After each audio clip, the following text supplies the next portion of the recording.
I went to school for that for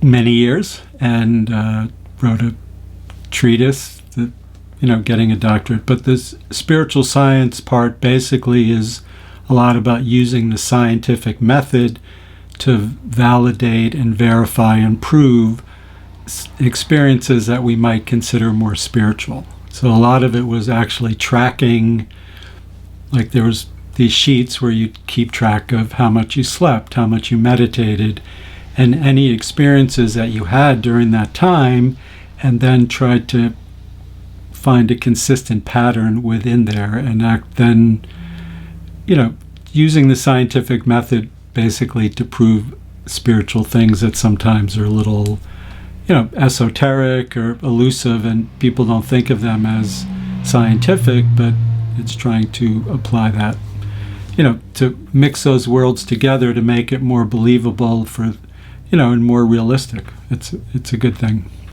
Doing the work to verify it and keep track of things. There sometimes when I do healings with people, something changes in them, and that's,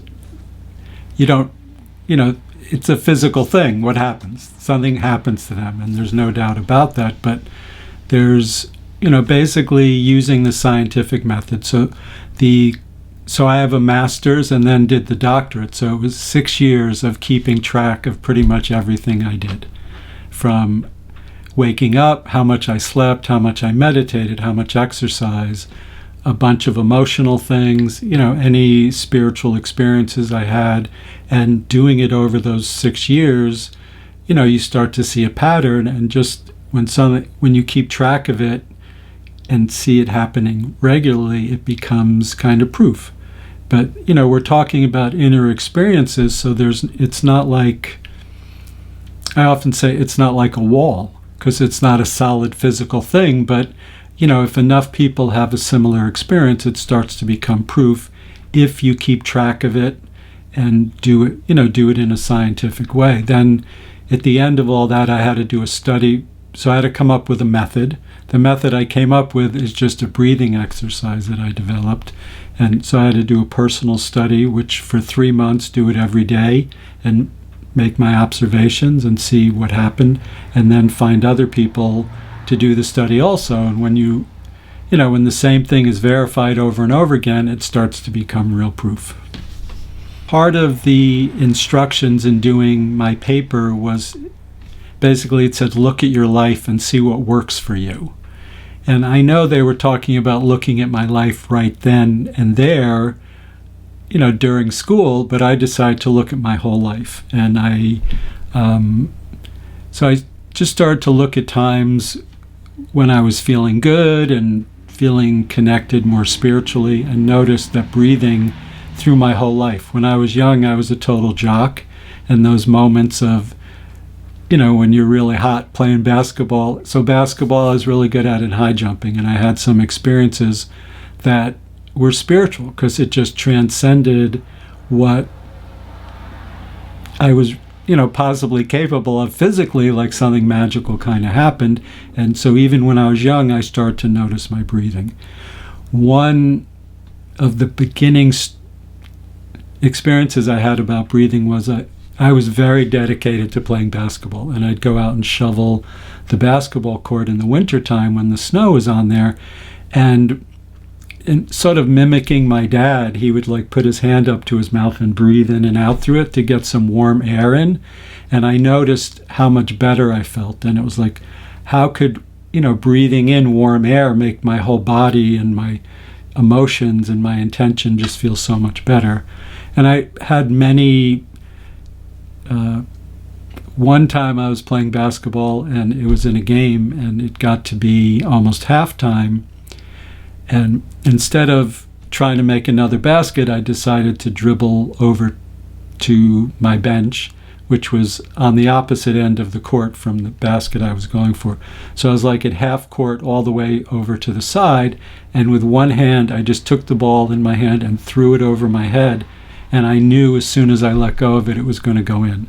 I didn't even turn around, and it went in, swish. Everyone stood up and cheered and told him what happened. But there was an experience where I just felt so connected to my breathing, and this, kind of magical, mystical thing that I later realized was connecting to spirit and connecting to source in a way that, was beyond my thinking. That was another experience that I had. So I look back at those, and I just discovered over the years that breathing was a really big part of a lot of my experiences.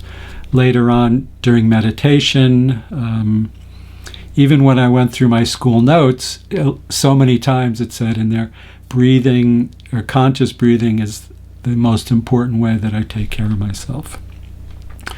So I sort of discovered this breathing exercise over years, and as I started to work with clients, I also had an experience when I was studying a type of body work that I could tell this person I was working at had a lot of emotions going on, and they just weren't letting them out. And I just almost instinctually said, breathe in and out through your mouth. And, she did. And on the exhale, she just started crying and crying. Again, it was just an example of the power of breathing.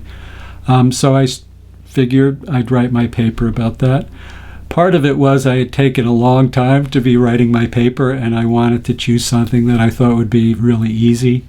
And I actually thought I was trying, tricking the system a little bit. But it ended up being a really profound experience where I discovered how amazing our breath is. And one of my other early experiences of breathing is when I did yoga when I was a teenager, and it seems breathing is really the connection between the invisible and the visible. It's something we don't see the air, we don't see it, even though scientifically we know there's air. We're letting that in, and it's a really healing thing. So it's pretty simple, but so I did a lot of research about it to develop it more. Even though I was sort of using a similar thing with clients over the years, I fine-tuned it through doing a lot of research. So some of it is to breathe in and out through your nose and mouth, which I discovered you get a lot more oxygen in.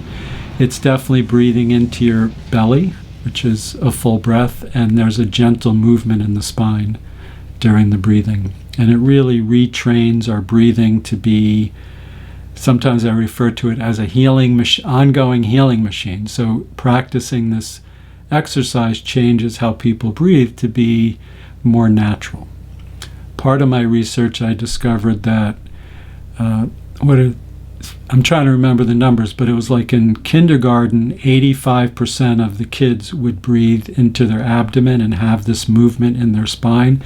And then by 5th grade, it switches to where only 15% of the kids are doing that.